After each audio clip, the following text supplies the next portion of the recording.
What's up? I'm Michelle Visa, and you're locked into 716 Live. All right. You just seen a video from Rap Queen that was Die a Legend. We also had a video from Love the Genius with White, and my man Don Tweezy with Don't Like Me.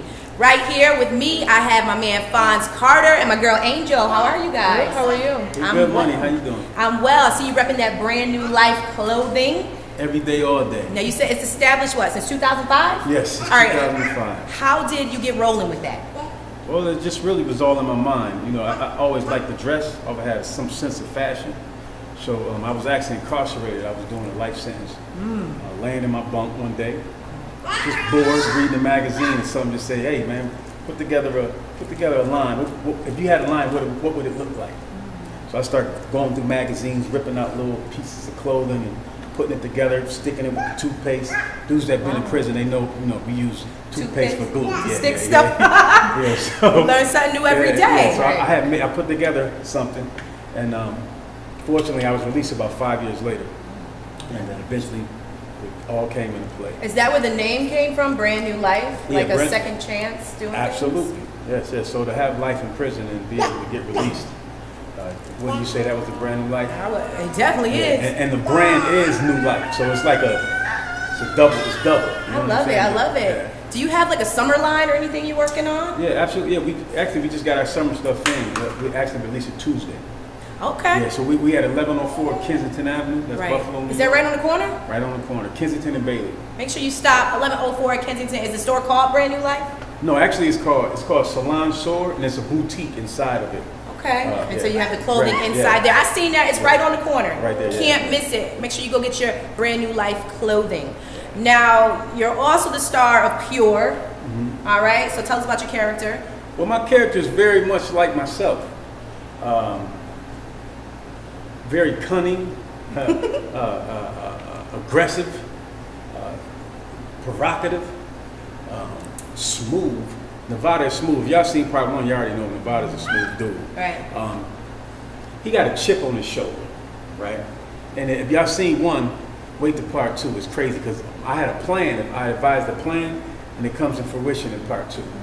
Nevada's a young boy, kind of confused, like a lot of boys where I came up at. A lot of us was confused. So he has that same uncertainty, but at the same time, he's a boss. So you can see the two collide in the movie. Okay, so when is Pure 2 actually coming out? Because I saw the trailer for it. It looks very interesting, well, but I didn't see a release date. Right. Well, it's like Hollywood. You think the release date is this date, and it ends up being another date. Right. But I spoke with A.K. Reed today, and we should be good in about, I guess, the end of July or the beginning of August. Shout out to A.K. Reed. He's the man. He's the man Absolutely. behind the movie, correct? Absolutely. We call him the genius. That he is. Yes. Who do we have with us right here? This is my co-star in Pure. This is Zuri. Say hi. Zuri. Yeah, she's 10 months. She's not speaking yet, but yeah, she's the co-star in Pure. Yeah, I think she stole the whole movie though. I'm sure she did. Yeah. She's still in the show right now. Yeah. she was actually in the stomach in part one. Oh. In part two, she's here. Yeah. So Angel, what you got going on? Let us know. I have a big project with Fonz Carter, the brand. We're pushing it really, really big. We got some projects that we're working on. We're really, really excited about it. So we got that as a priority right now. Can you tell us anything? You said projects. Give us one. Give us something. Just know that it's going to be big, very emotional, and it's going to be very successful. So definitely want to stay tuned.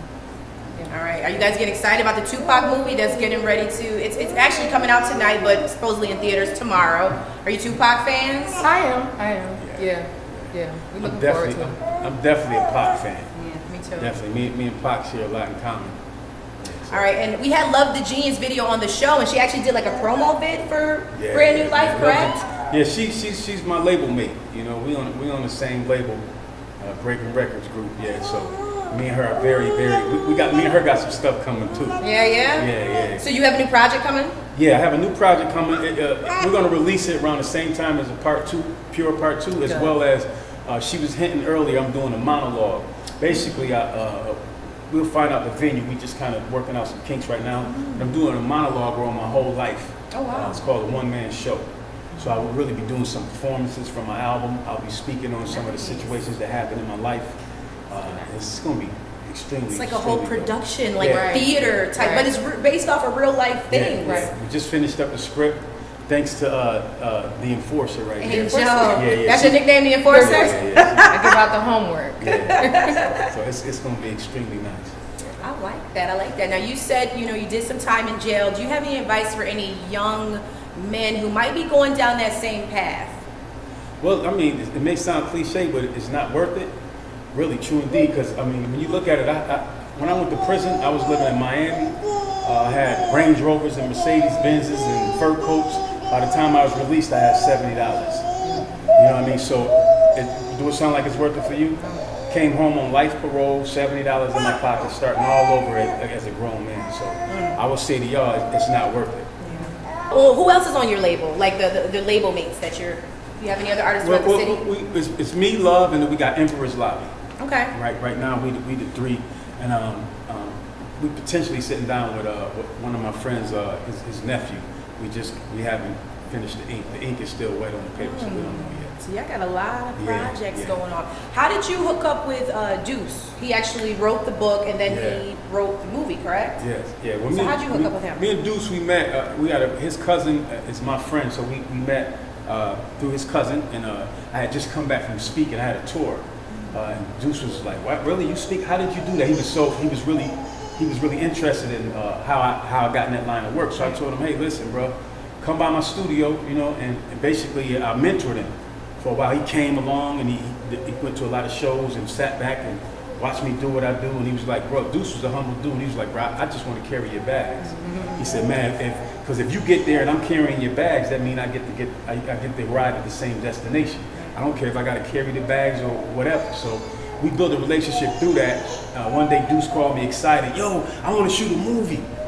So I'm like, you want to shoot a movie? Right. He was like, yeah. I said, well, okay, I'll help you, bro. Whatever you want to, however you want to do it. You're going to run it, and I'll just help you with it, and then anything that I can do. So he did it, you know what I mean? He never did it before. He ended up writing the script, ended up putting everybody together, and he asked me, he said, please, man, I just need you to play this part. He needed you. Yeah, and I was a little hesitant because Nevada get a little rough. Be a little rough. And I didn't really want to perpetuate, you know what I mean, the negativity. However, I told Deuce, listen, if I'm gonna be a part of it, we're gonna have to write something in there where the redemption has to come in. I don't want to just leave them out there hanging. Right. So, they eventually wrote some redemption into the script. I accepted it, and that's why I'm playing Nevada as we speak. All right, now motivational speaker, correct? Yeah. How did you get into that? Did you think about that while you were locked up? Was that something you always wanted to do? Something in common, like a lot of the major drug lords, when I was coming up, we admired them. So when I went to prison, I read a lot of the interviews that they did. And one thing that was in common with all of them, they would always say, if I could do it all over again, or if I could just be released, because these are dudes with triple life sentences and 117 years. Yeah. They said, if I had an opportunity, I'd go back to my community and I'd give back. I'd give back through speaking. And so I'm like, wow, every last one of them keeps saying this. So somehow I said, you know what? If I get a chance, then I'll do what they can't do and what they wish they could do. So when I got back, a lot of people already knew me, and I had credibility in the streets, so they knew I had influence. So they would say, hey, could you come down and talk to the kids? And it went from the kids to going inside prisons and eventually doing a tour. Wow. So again, that's what the show, the monologue, will consist of me speaking. Drop my new album, so within the monologue, I'll be doing some of my songs. We're doing some reenactments. I went through a situation where I was robbed and guys tried to kidnap me and I broke away. We actually filmed that, so we show that on the screen. So it's going to be like movies. It's very interactive. Movies, That's rap, interesting. and me speaking. So it's going to be. I'm excited. Yeah, How about you? I You am. excited? That's Very, like very major. Like nobody's doing that. Right. So it's creative as well. Where can the people find you on social media? Well, you can get me at Fonz Carter on Facebook, or you can get me the real Fonz Carter at IG. I really don't do the Twitter too much because that's a little too much work. Twitter's too much work? Yeah, it's just too much. Yeah, because I work, I grind hard, so it's hard for me to stop in the middle of my grind and be like, I'm grinding. Right. You know what I'm saying? The social media grind is a little different because it is time consuming. It really is. But it's definitely a different grind than being out there and actually doing stuff. Yeah. All right, where can they get at you, Angel? Where can the people find you? The people can find me at Angel_within_ at IG and Angel Baker on Facebook. All right. He's got Brand New Life clothing. He's got Pure 2 coming out along with the album. Make sure you check out Fonz Carter, my girl Angel. I'm Michelle Visa from 716 Live. Let's get into some more videos.